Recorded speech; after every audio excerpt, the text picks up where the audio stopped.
My name is Henry Rock. I'm the founder and executive director of City Startup Labs. This is a question that has arisen quite a few times, and that is, why me and why young black men? Now, for those of you who don't know, City Startup Labs is focused specifically on training black male millennials, that's 18 to 34-year-olds, in how to become entrepreneurs. And we help them through a pretty intense process. And at the end of that process, it culminates in this pitch event, and then we move on to another pretty intense process.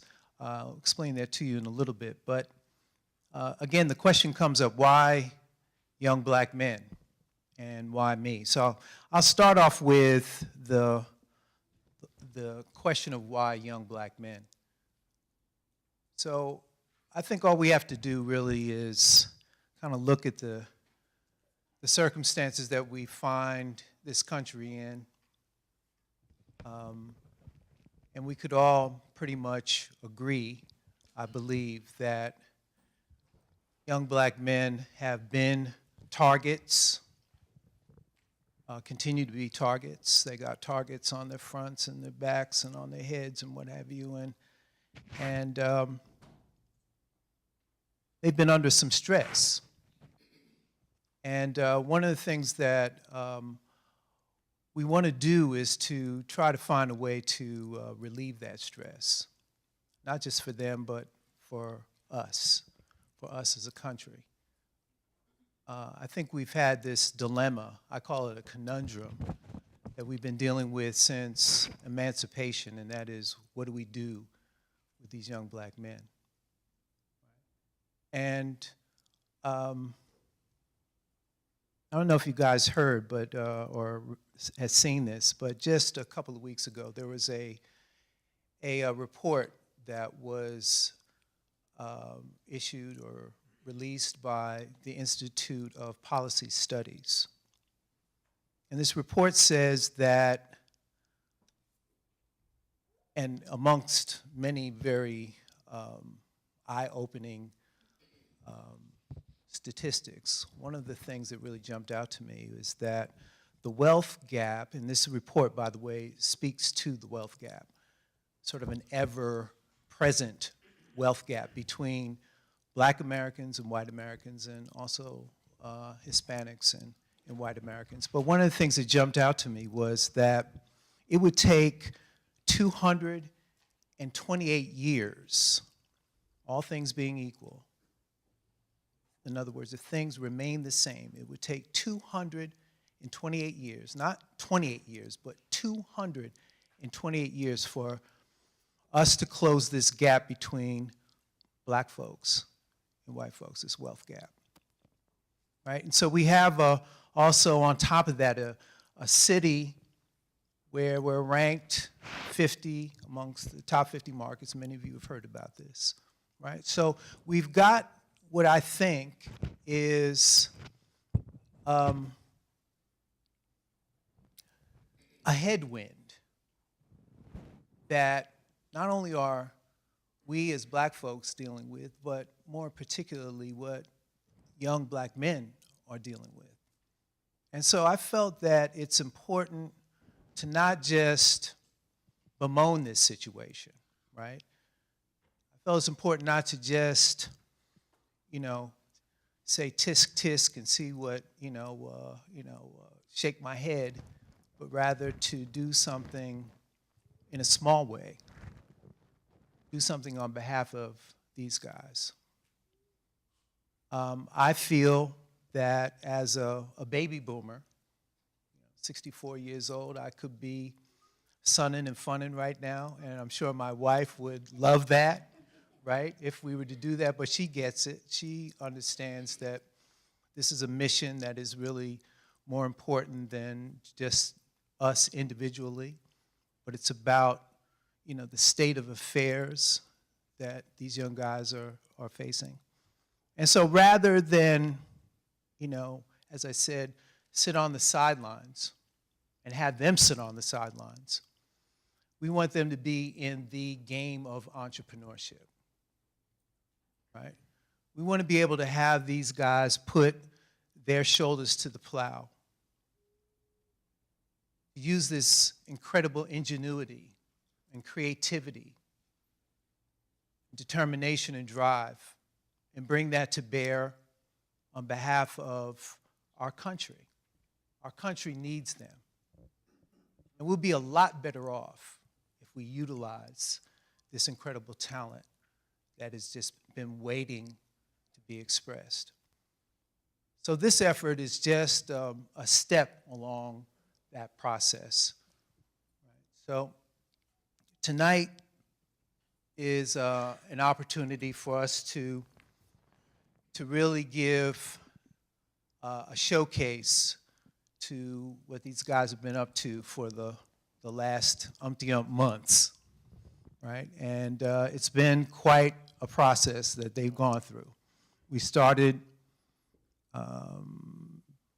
April 22nd,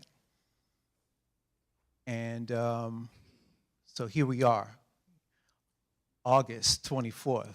So it's been a grind, and what you'll see tonight, I think, are some of the best of the best. We start off with 17 guys.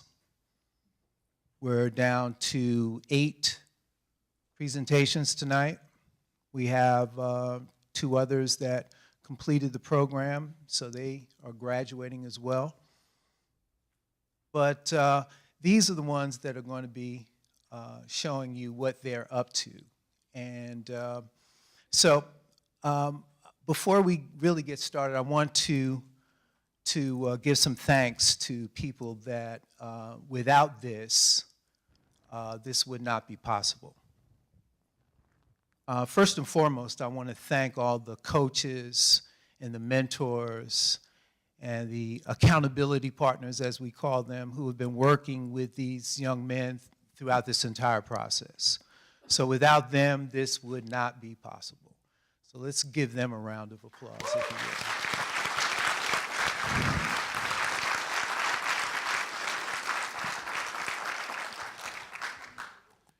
Yeah, they have put in an extraordinary amount of time, energy, and effort, and we're eternally grateful to them. Someone else that I am eternally grateful to, and he's sitting here in the front row, because without this visionary, one of Charlotte's visionaries, this program wouldn't be happening. Were it not for the Urban League of Central Carolinas and under the leadership and tutelage of Dr. Patrick Graham, this program just would not be happening, because it was the collaboration that we were able to do through our first 2 years that made this happen. So again, Dr. Graham, I am eternally grateful to you for your efforts. So we have some funders and sponsors that we want to acknowledge. Tonight, this event, as well as what these guys are working towards and what they're competing for. This is made possible by the Knight Foundation and their generosity, and we want to give a big shout out to Charles Thomas, who is the new director of the Knight Foundation here, for stepping up to the plate as well. We also want to acknowledge 2 other sponsors for this event, and that is the Support Center. If you guys aren't familiar with the Support Center, I suggest that you go to thesupportcenter/nc.org, thesupportcenter/nc.org, and check out what they are doing. They're doing some amazing things in terms of micro-lending, supporting small black businesses, small businesses, period, supporting small women businesses as well, And they also have a presence here in Charlotte. They're based out of Raleigh, but they have a presence here in Charlotte. So we have several representatives of the support center. If you guys could raise your hands. All right. So we appreciate your support as well. Also, we have American product distributors. Now, for those of you who don't know, this is one of the older and more successful black businesses here in Charlotte. And they decided to step up to the plate as well and be a sponsor of this event this evening. And I think we have the president of American Business Products here. That would be Cy Kennedy. Cy, can you raise your hand there? Great. And Cy has a new venture that he's involved with, and if you can grab him during intermission, he'll be happy to tell you all about it. So these guys have really stepped up to the plate as well, as I said. We also have some partners that we want to acknowledge. In addition to the Urban League, as I mentioned, one of our very first, and they've been with us ever since, very first partners has been Wells Fargo. We have several representatives of Wells Fargo here tonight. If it wasn't for Wells, quite honestly, we would not have been able to do what we're doing either. So we want to thank Wells Fargo for their generous support since the word go. Yeah. This year, we were able to get Google Fiber and also Microsoft to give us a hand with this effort, and we're really very, very thankful to them for seeing the meaning of what it is that we're up to, and also supporting us as well. So we want to thank Mary Ellen Player, and also I think Jess George is here too as well. Yes. So thank you guys for your work and for your support also.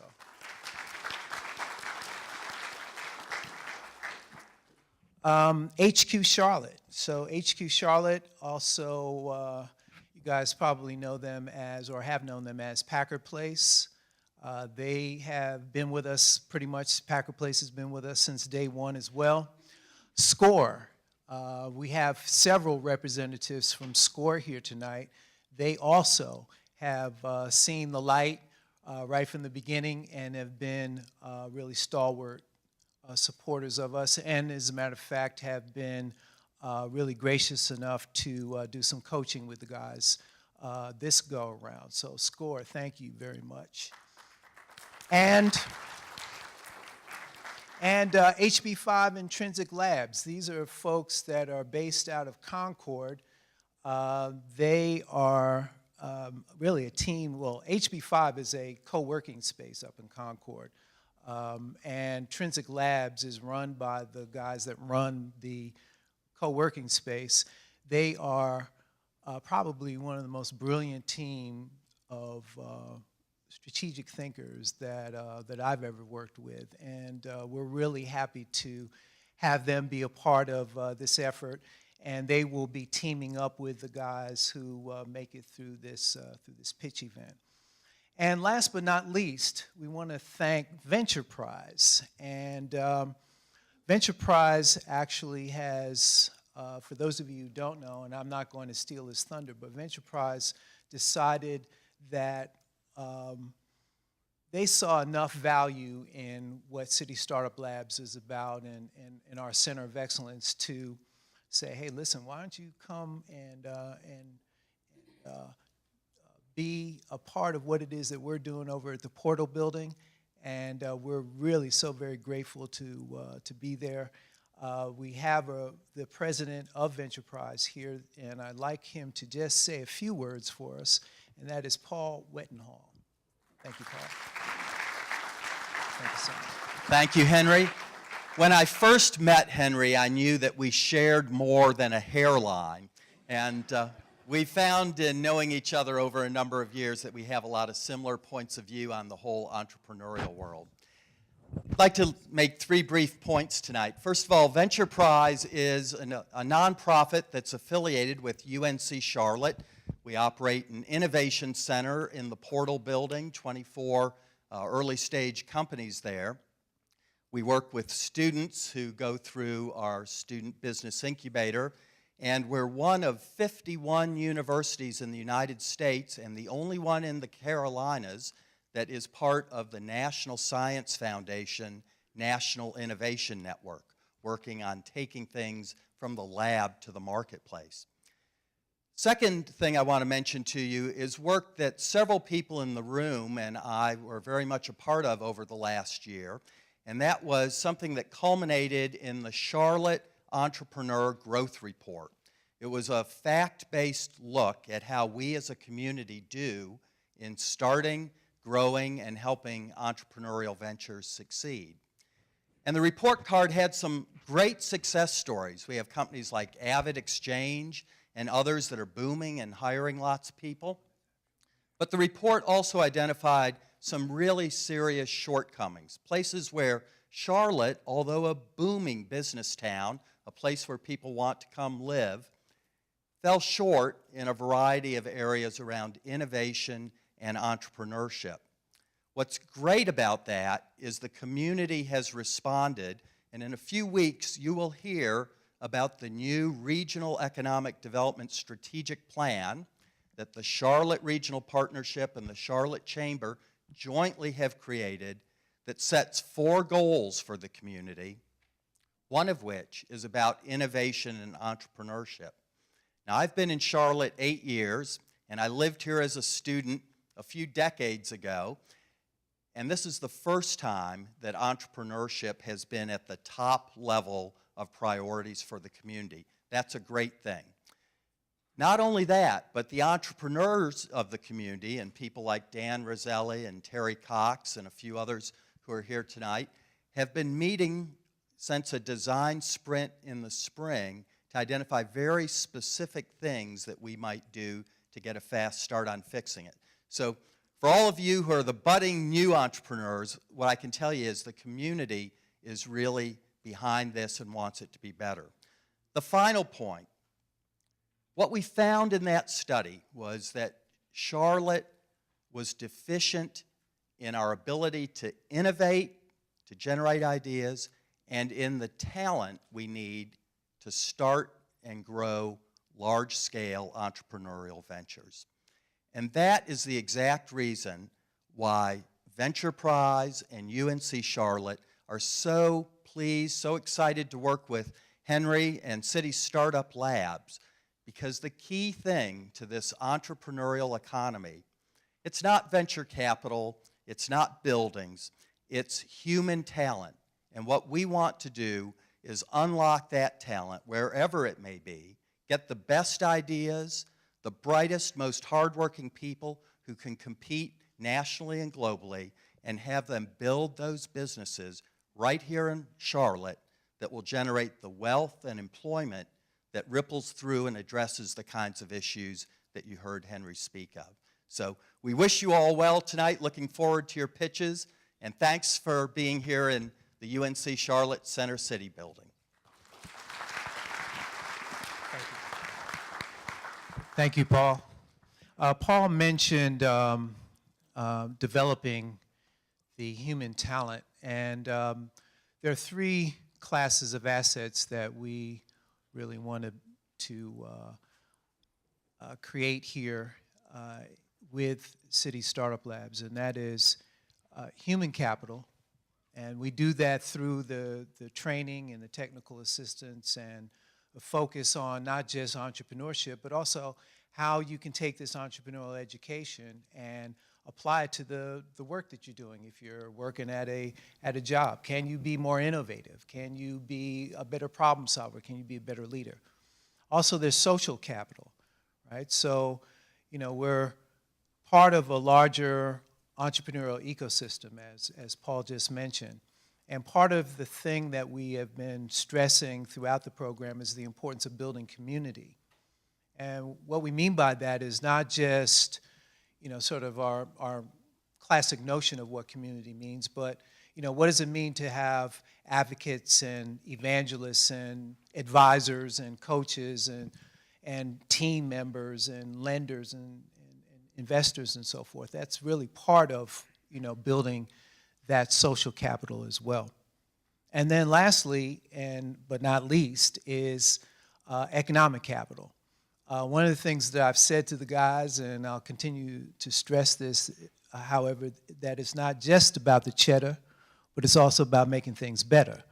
So it's not just about can they line their own pockets and that for their families, and of course, developing familial wealth, and really even beginning to think about what it takes to create a legacy is what many of these guys are starting to think about now, because they're young folk and they can really start beginning to think about that. But it's also what can you do with regards to giving back, right, and being a role model, being a change agent in our community in the broader sense as well. So let me just really take you quickly through what these guys are competing for, and so you get a better sense of why they're here, other than just to say, hey, listen, this is who we are. So we have 5 slots. We call them incubation slots, but essentially it's part of something a little bigger. We call it the demonstration module. So they've gone through 3 modules, progressed through or sequenced through 3 modules over the last umpty-ump months, as I mentioned earlier, right? And now they are competing for 5 slots that are available to them that come with a little prize money as well. So we've got the top prize winner is $5,000 all the way down to $500.